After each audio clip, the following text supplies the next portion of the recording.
आज हम लोग इस सेशन में देखते हैं इससे पहले का वीडियो में जहाँ तक हुआ था 1.2 क्लास 10 का मैथ बुक का, जिसमें क्रैश कोर्स की तरह इम्पोर्टेंट क्वेश्चन जो बताया जा रहा था उसमें कि 1.2 का 1 क्वेश्चन हुआ था यानी कि गुणनखंड निकालने के लिए 140 का गुणनखंड बताया गया था। तो इसके बाद आगे क्वेश्चन जो था एचसीएफ निकालने के लिए भी गुणनखंड विधि से हो गया था। एचसीएफ क्या एचसीएफ एलसीएम हुआ था पहला का, दूसरा का ना, दूसरा का हो गया था, एलसीएम निकाल रहे थे उस टाइम। तो इसके बाद देखते हैं 4 नंबर क्वेश्चन जो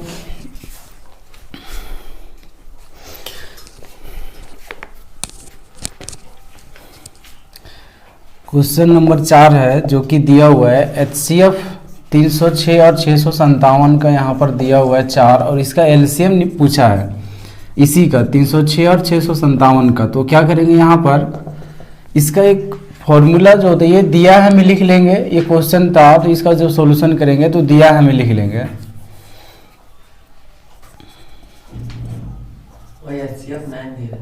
अच्छा 9 है, क्वेश्चन नंबर 4 है, इसका फॉर्मूला एचसीएफ ए बी गुना एलसीएम ए बी बराबर ए गुना बी होता है। इसमें बैठा देना एचसीएफ ए और बी का 9 दिया हुआ है, एलसीएम नहीं दिया हुआ यहाँ किसका 306 और 657 यहाँ पर वही लिखेंगे, बराबर में ए और बी यही है यहाँ पर 306 और 657 है, 306 गुना 657 हो जाएगा। अब इसको यहाँ पर उतारेंगे, ये 9 इधर गुना में उधर चला जाएगा, भागम हो जाएगा। तो इस तरह से इसको यहाँ पर इसका एचसीएफ है, किसी को भी काट देंगे ये कट जाएगा, बटा में 9 हो गया, भागा में 9 से काटेंगे इसको, 9 तिया 27, यहाँ पर 27 आ रहा 30 है, 3 बच गया, 3 यहाँ बैठेगा 36, 9 चौके 36 यानी कि 34 657 आया। इसको गुना करने पर कितना आया था 22 33 8, ये इसको गुना करने पर ये आंसर आएगा। इसी तरह का सेम बनाना है, 2 मार्क्स का क्वेश्चन आएगा जेक बोर्ड में। इसके बाद क्वेश्चन इसमें जो था एक क्वेश्चन है ये 7 नंबर 1.2 का 7 नंबर 18 मिनट और 12 मिनट एक चक्कर लगाने मैदान का चक्कर लगाने में टाइम लगता है, तो पुनः वे कब मिलते, तो इसका एलसीएम निकाल देने बोले थे, 18 और 12 का 36 आएगा इसका आंसर। उसके बाद एक आंसर यहाँ पर क्वेश्चन एक था 1.3 का प्रूफ करने वाला अपरिमेय संख्या दिखाना था। तो अपरिमेय संख्या दिखाने के लिए यहाँ पर जैसे एक 2 टाइप का क्वेश्चन इसमें है, एक है सिंगल केवल रूट रहेगा, √2 √3 का अपरिमेय संख्या दिखाना रहेगा, और एक रहेगा दोनों मिक्स रहेगा, परिमेय जैसे 5 - √3 अपरिमेय संख्या, इसे दिखाना सिद्ध करना रहेगा। तो उसमें क्या है, पहले हम लोग प्रूफ करते हैं √3 वाला। √3 एक अपरिमेय संख्या है, एक अपरिमेय संख्या सिद्ध करना है, ये सिद्ध करना है। तो इसको सबसे पहले जब इसको सॉल्व करेंगे तो मान लेना है, क्या मान लेंगे,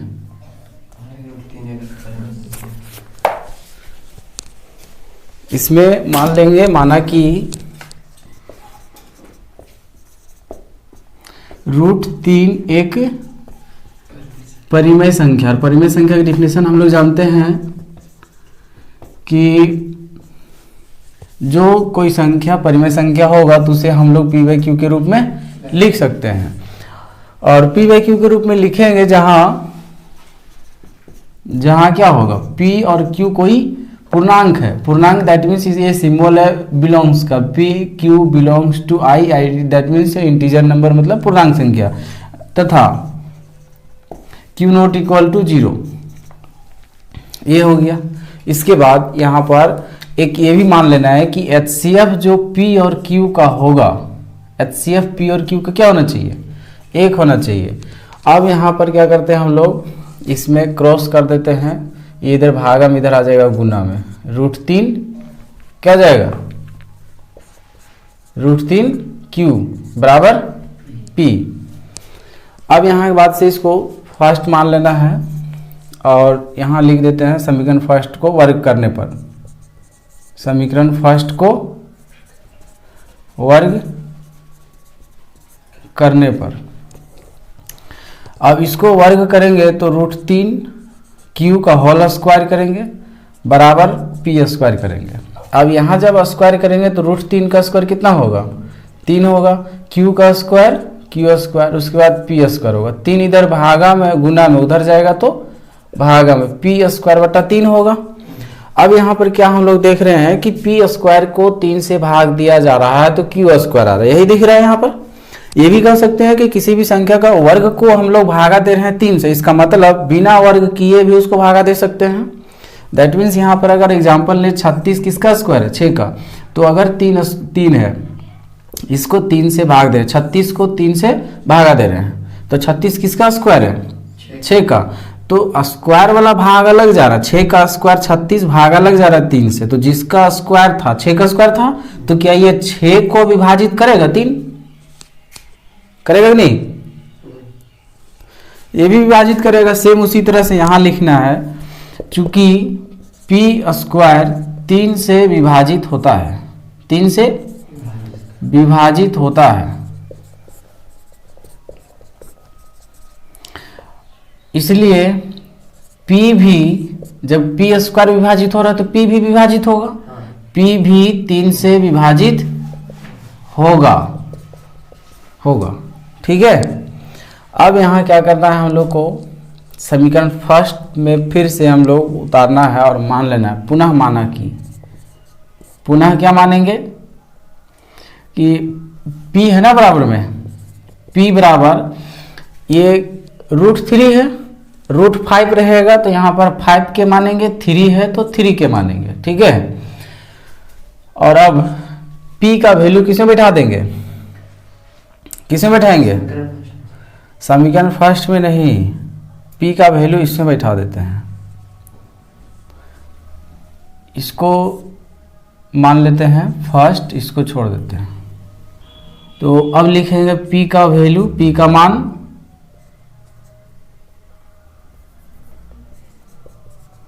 P का मान समीकरण फर्स्ट में रखने पर,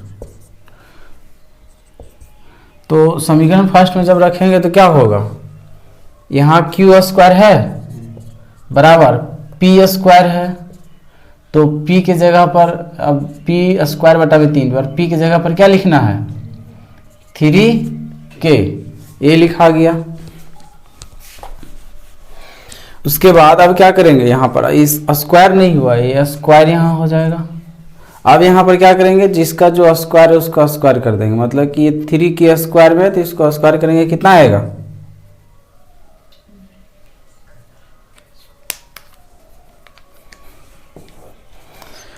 क्यू स्क्वायर होगा बराबर 3 का 9 और के स्क्वायर और बाई में 3 टाइम 3 बार में कट जाएगा, 3 तिहाई 9 कटेगा, क्यू स्क्वायर बराबर होगा 3 के स्क्वायर होगा, 3 गुना में इधर आएगा तो क्यू स्क्वायर बटा 3 बराबर के स्क्वायर। अब क्या समझ में आ रहा है कि क्यू स्क्वायर को 3 विभाजित कर रहा है, मतलब फिर से वही वाला पहले वाले जो जिस तरह से यहां बताए थे, क्यू यहां पर क्या था पी स्क्वायर को 3 भागा दे रहा है, मतलब पी को भी भागा देगा, सेम इसी तरह यहाँ क्यू स्क्वायर को 3 भागा दे रहा है तो क्यू को भी भागा देगा। तो यहाँ लिख सकते हैं चूंकि क्यू स्क्वायर 3 से क्या है विभाजित होता है, इसलिए क्यू भी सेम इसी तरह से क्यू भी 3 से विभाजित होगा। अब यहाँ P और Q का HCF कितना था 1, इसका मतलब P और Q ओनली 1 केवल 1 से विभाजित होगा, लेकिन यहाँ P भी 3 से विभाजित हो रहा है, Q भी 3 से विभाजित हो रहा है। दैट मीन्स HCF P और Q का कितना आ गया 3 आ गया। जबकि मैथ में नियम कहता है कि किसी भी दो संख्या का अगर HCF एक बार निकल गया जो संख्या, उसके बाद दूसरा और संख्या नहीं हो सकता। तो यहाँ पर क्या हो रहा है, एक बार 1 निकला, एक बार कितना निकल रहा है, 3 निकल रहा है। यहाँ लिख सकते हैं अतः यहाँ क्या उत्पन्न हो रहा है, यहाँ विरोधाभास उत्पन्न हो रहा है, विरोधाभास उत्पन्न हो रहा है, इसलिए माना गया कथन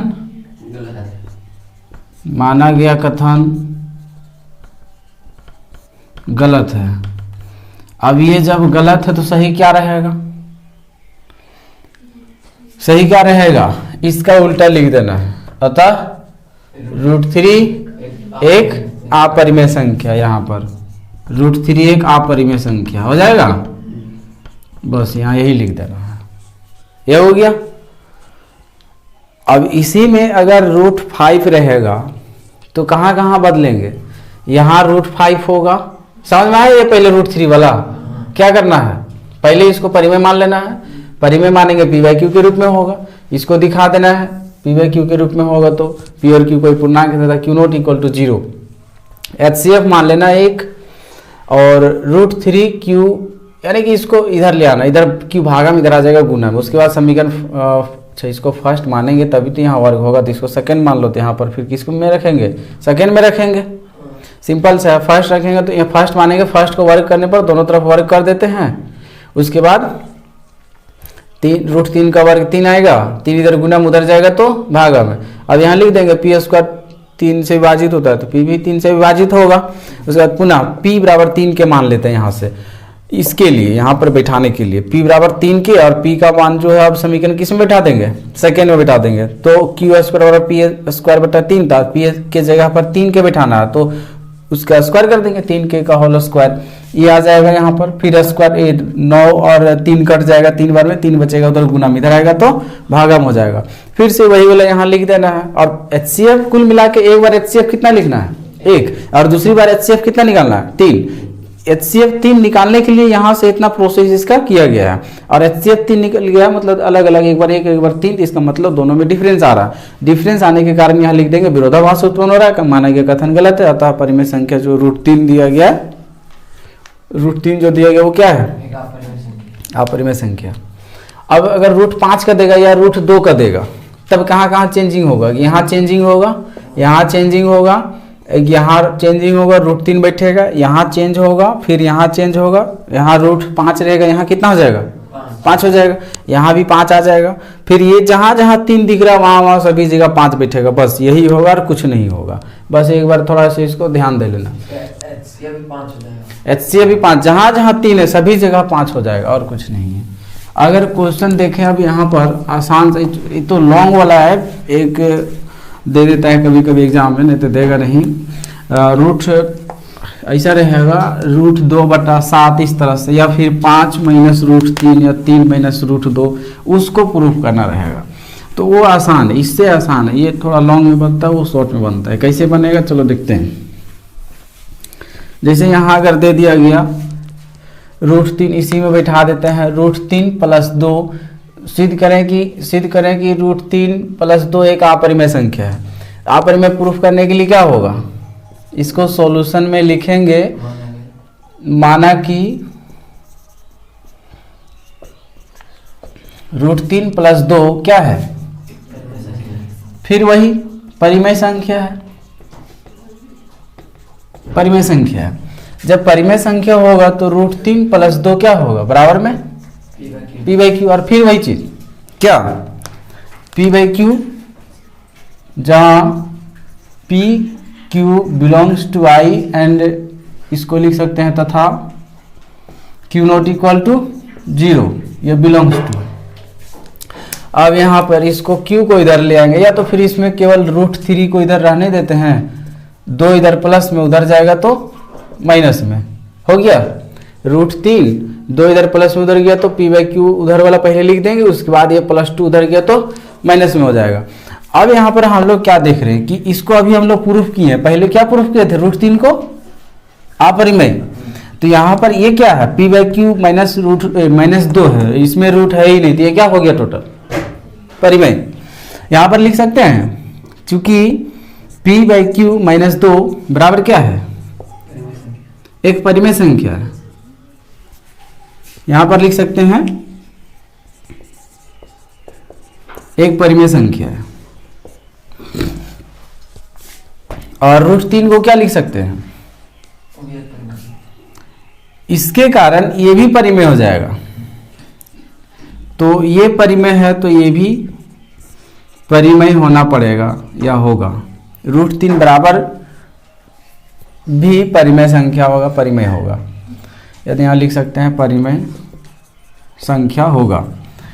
अब जब ये हो गया तो हम लोग अभी प्रूफ किए हैं, क्या प्रूफ किए हैं?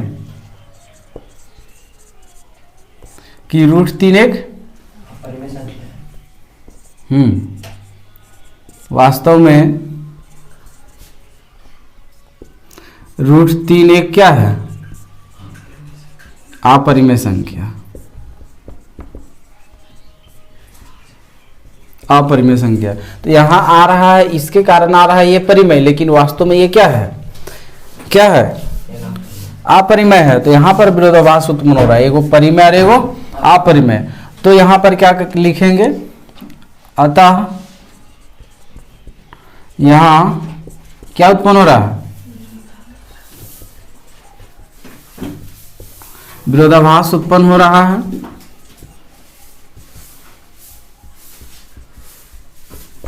इसलिए माना गया कथन क्या लिख देंगे?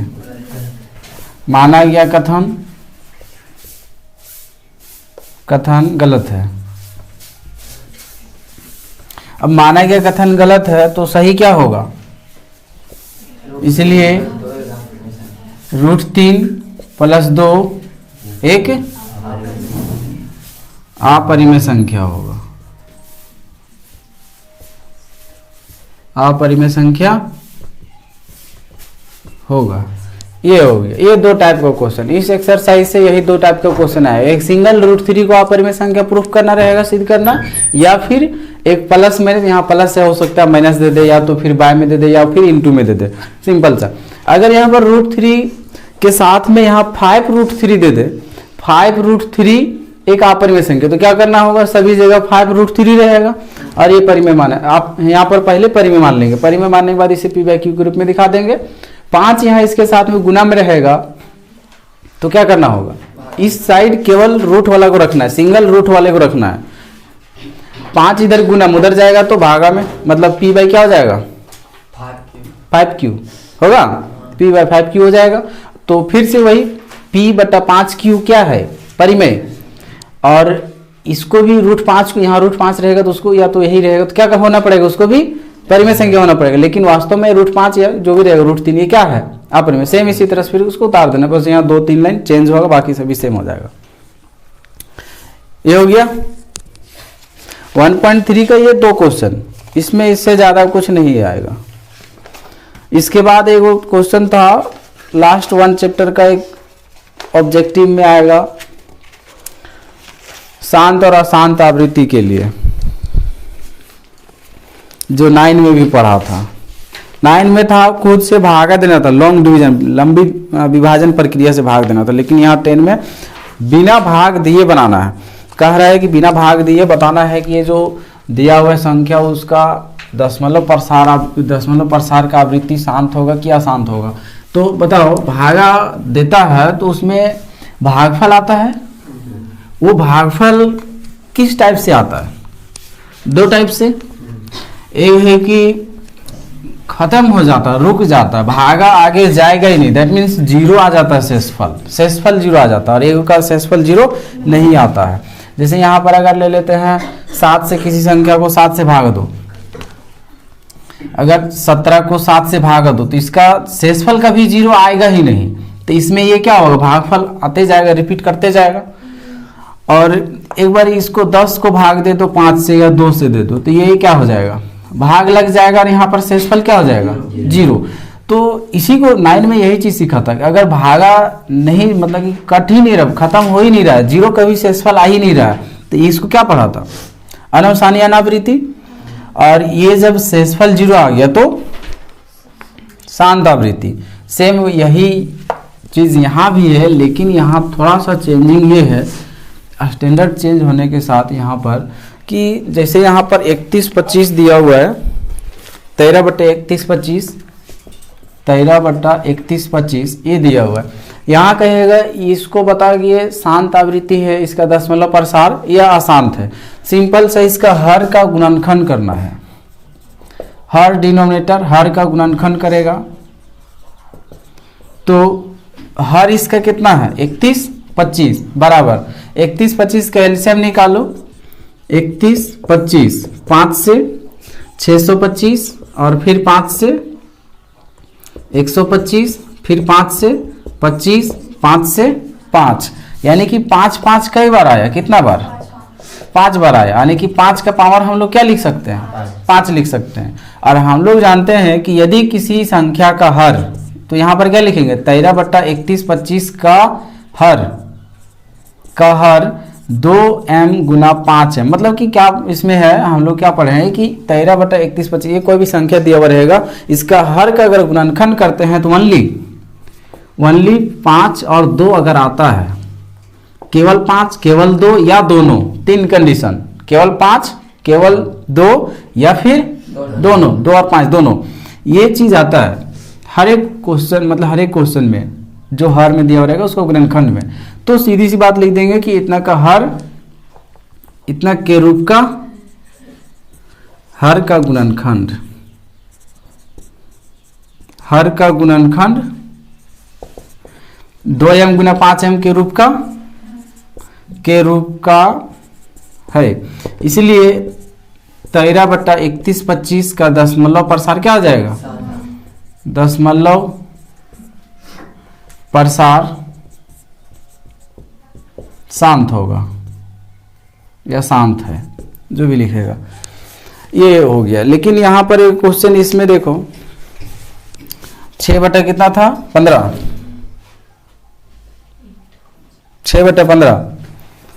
इसमें अगर देखेंगे डायरेक्ट अगर हर का परिमेयकरण मतलब हर का इसमें गुणनखंड कर देंगे तो 15 का कितना आएगा 3 गुना 5 होगा, जो कि ये रूल नहीं हो रहा है। मतलब 5 और 2 के अलावे एगो संख्या कितना आ गया 3 आ गया।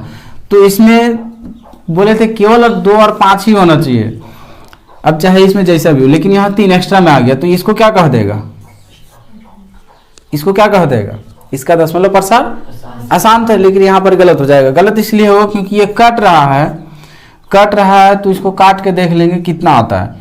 3 का पहाड़ा से 2 बार में, ये 3 का पहाड़ा में 5 बार में, तो ये आ रहा है 2/5। तो अब इसका निकाल कर देखेंगे हम लोग, बटा में क्या है, निकालना ही नहीं, बटा में क्या है 5 है, तो ये 5 आ रहा है। तो यहाँ सीधा लिख देंगे कि 2/5 का हर का गुणनखंड 2m गुना 5m का रूप का है, तो इसका दशमलव प्रसार यहाँ पर डायरेक्ट इसी ऐसे भी लिख सकते थे, यहाँ इसके जगह पर इसका दशमलव प्रसार शांत है। इस तरह का क्वेश्चन सभी बन जाएगा, बस इसमें गुणनखंड करके देखना है। क्वेश्चन नंबर 7 में देखो तो क्या कह रहा है 129/2 का पावर 2, 5 का पावर 7 और 7 का पावर 5 है, तो ये क्या होगा 129 2 का पावर 2, 5 का पावर 7, 7 का पावर 5। ये 2 का पावर जितना भी दिया हुआ यहां तक ठीक था, 5 का भी पावर यहां तक ठीक था, लेकिन ये आ गया एक्स्ट्रा में कौन 7, इसलिए इसका दशमलव प्रसार क्या होगा अशांत होगा। सेम इसी तरह से सब कुछ लिख देना है, इसको दिखा देना है। ये तो गुणनखंड किया हुआ है, यहाँ गुना है 2 का पावर 2 गुना 5 का पावर 7 गुना 7 का पावर 5, और फिर इसको इस तरह से लिख देना के रूप का नहीं है, यहाँ पर नहीं लिखा है, दशमलव प्रसार अशांत है। सभी क्वेश्चन ऐसे ही बन जाएगा। 9 नंबर देखो तो 9 नंबर क्या कह रहा है 35/50, ये इसका गुणनखंड कर लेगा, इसे भी ये कट रहा है नहीं भी काटेगा फिर भी ये आ जाएगा। तो ये था 1 चैप्टर का सारा खत्म हो गया।